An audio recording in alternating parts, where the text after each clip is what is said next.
Welcome to the show, everybody. Welcome to the show to all scallywags and goblins. So, going to talk a little bit about Ben Shapiro is on the warpath ever since the Respect for Marriage Act passed the Senate. He's been losing his mind over gay rights issues. This is particularly interesting to me because from 2015 and on, people got the sense that, hey, maybe the right sort of backed off their anti-gay stuff because clearly it didn't work. Now gay marriage is right, and, the numbers are only going to go up and up and up for gay marriage support in the polls. So maybe they just, backed off it. No! Wrong. Ben Shapiro is leaning into it more and more and more. We'll talk about how Donald Trump's campaign launch has been a massive dud to this point.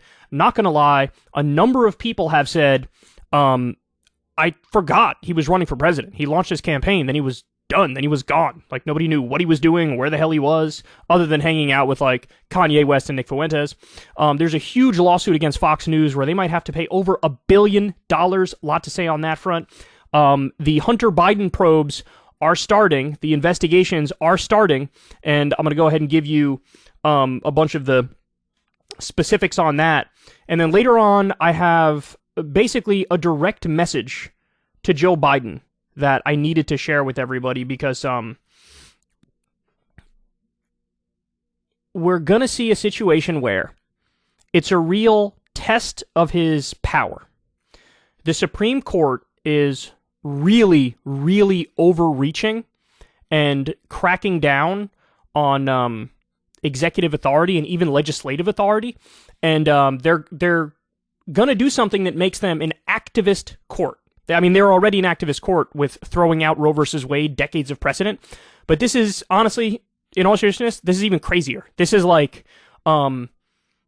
they might do is astonishing. It's like judicial tyranny. So, if they do indeed slap down Joe Biden's student loan debt reduction, I have a plan that I am begging Joe Biden to implement to fight back against this. You cannot let it stand. Letting it stand would be absolutely criminal. So anyway, we'll talk about that and much more. All right, let's go ahead and get started here. So Ben Shapiro was melting down recently along with Matt Walsh over the Respect for Marriage Act passing the House, and then now it also passed the Senate. Now, they're not happy about this.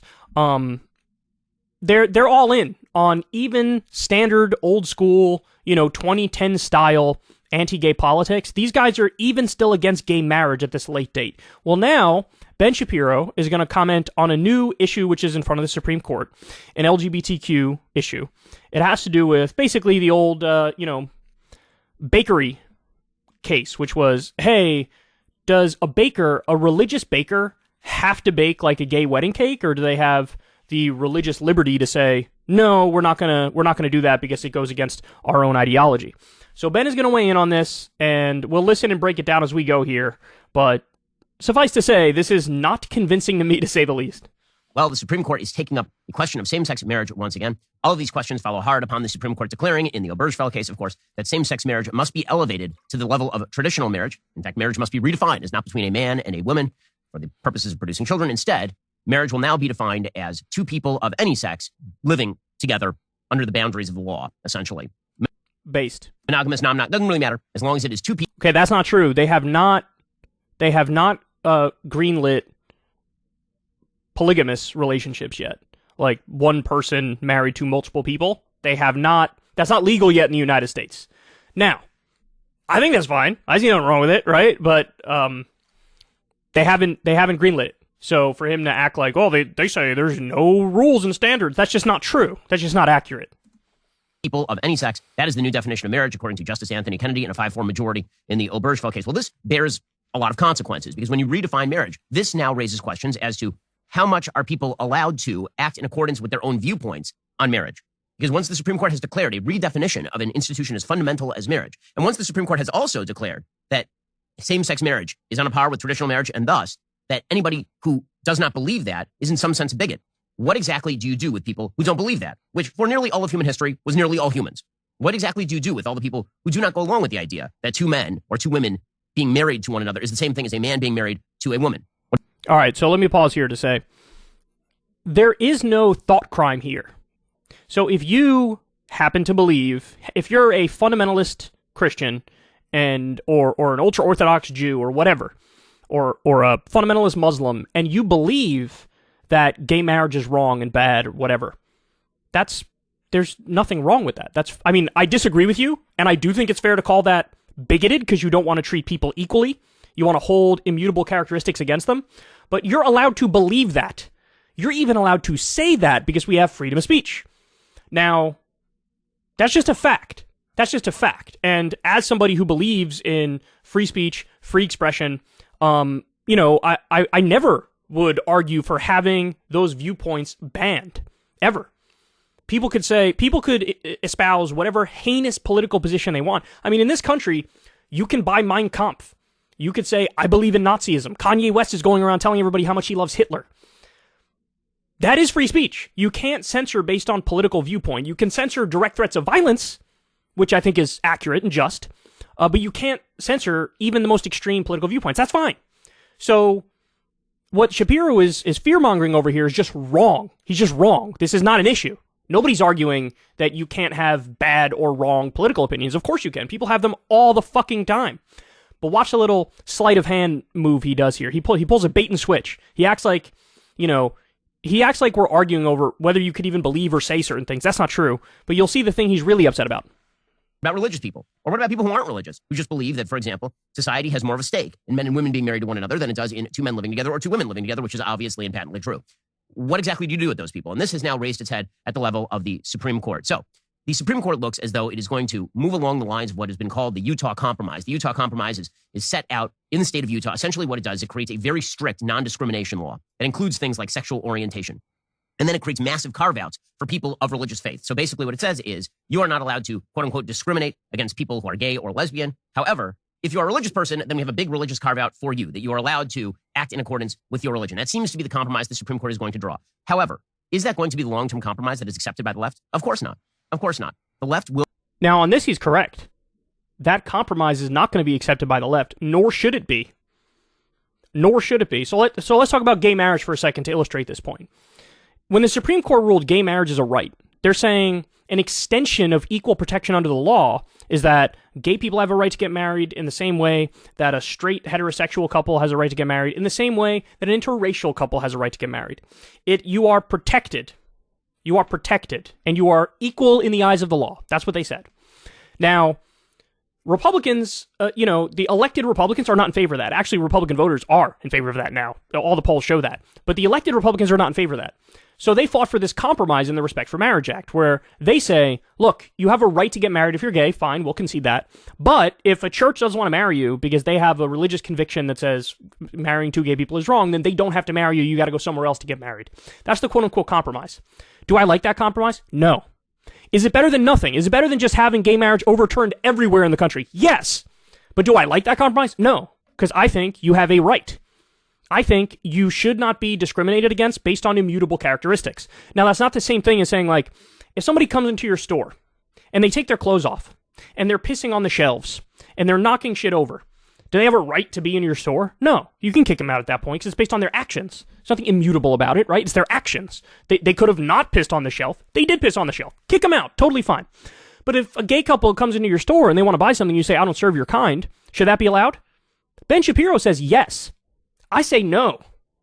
I say no. Will not be happy until you, personally, are celebrating all of the activities they deem to be good and useful. Not celebrating. You don't have to celebrate it. You don't have to like it, but you have to treat people equally under the law. You are arguing for the right to not treat people equally under the law. I don't think that is your right. That is the entire purpose of having government elevate same-sex marriage to the level of traditional marriage. After all, the benefits of same-sex marriage have already been granted to same-sex couples under the law nearly everywhere across the country with things like civil unions. So why exactly was there a push to elevate this to the level of marriage? It wasn't for legal purposes, because the government was supposed to be a godlike creation that now discerned what was good and what was evil, and anybody who crossed the government's view of what was good and what was evil must be punished by the great God of government. Yeah, but Ben, this is the whole point of having laws. Yes, laws are the institution that has the monopoly on violence determining what's allowed and what's not allowed. Yeah, of course, because you want to live in a civilized society. So you want to have intelligent, reasonable, rational, moral, ethical laws enforced. And people have the right to act in ways that are, within the law. Of course, he's saying it like it's so nefarious. Like, oh my God, the government has replaced God. Okay, but we can't just govern ourselves by somebody's interpretation of God, because everybody's interpretation differs. And you have fundamentalist Islam and ultra-Orthodox Judaism and evangelical fundamentalist Christianity and 4,000 different religions. Whose God would we judge ourselves in accordance with? I know you have a religious viewpoint that is yours, but not everybody shares that shit. So we can't be ruled by God's laws. That's theocracy. That's deeply anti-American. We're ruled by secular laws, as it should be, as the founders wanted. What we have here is not actually a secular worldview contrasted with a religious worldview. You actually have our two religious worldviews, a religious secularist worldview and a religious worldview, a traditional religious worldview. That's such bullshit. So even though our beliefs are not at all religious, he's just saying, well, I'm going to call it religious. You can call it whatever you want, but that doesn't make it accurate. It's not a religion. We are trying to come up with an ethical code, a moral code based on reason, rationality, logic, empathy, sympathy, justice, fairness. You know, it's more of a philosophical inquiry than a religious one. A religious one is based on dictates. A religious one, this is what God says, and it's like, okay, Daddy, I'll shut my mind off, and we'll go with that. That's what Ben Shapiro's arguing for. We don't have the mind shut off thing that you do. And the secular religious worldview is imperialistic. They believe that it is their job to make sure that you in your life approve of all the activities they say are good. And they're going to use... The secular worldview is imperialistic. Do you have any idea how ironic that is? His religious worldview is imperialistic by definition. Because in his worldview, it's like, hey, this is the word of God. If you believe it, you're correct. If you don't, you're wrong. That's imperialistic. Forcing people who don't believe in it to abide by it and pretending it came from God. How is that anything other than theocratic and imperialistic?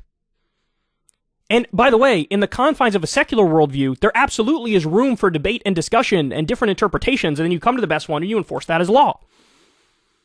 There's way more room for dissent in a secular government than in a religious one. Proof of that is everywhere. The more theocratic a government is, the more dictatorial it is, the less room there is for dissent. And he's pretending like a secular approach is equally as religious or more religious and more extreme and less tolerant of dissent. That is not true. Like I just said, if you don't like gay marriage, you can say it. You can say incredibly hateful things. You can espouse any political ideology you want. That alone should not get you locked up. It's when you actively break the law and deny equal protection of the law, equal treatment of the law, that then there would be punishment, as there should be. Use the power of the law as much as they can in order to compel you to believe these things. Now, the Supreme Court as currently constituted is not going to do that. Likely 6-3, the Supreme Court is going to say that religious people are protected by the First Amendment to the Constitution of the United States, at least insofar as their creative practice of their art, for example. However, what this case really highlights, there's a case before the Supreme Court right now that was heard yesterday in oral argument. And this case was about a graphic designer in Colorado who was claiming a free speech right under the First Amendment to refuse to create websites celebrating same-sex weddings because of her Christian faith, despite a state law that forbids discrimination based on sexual orientation. This is basically a variation on the same case that we saw with Jack Phillips of Masterpiece Cake Shop, who refused to bake a cake for a gay wedding. And then, as soon as he refused to do that, and the Supreme Court said he is correct and okay in doing that, as soon as that happened, he was hit with, well, bake us a cake, a transgender celebration cake. And now he finds himself back in front of the Colorado woke commissars, being forced into re-education programs. This is the way that this battle is going to go. This is why you can't redefine fundamental social institutions along the line of secularism without also mandating the rest of it. Okay, there is no halfway solution here that the left is willing to accept.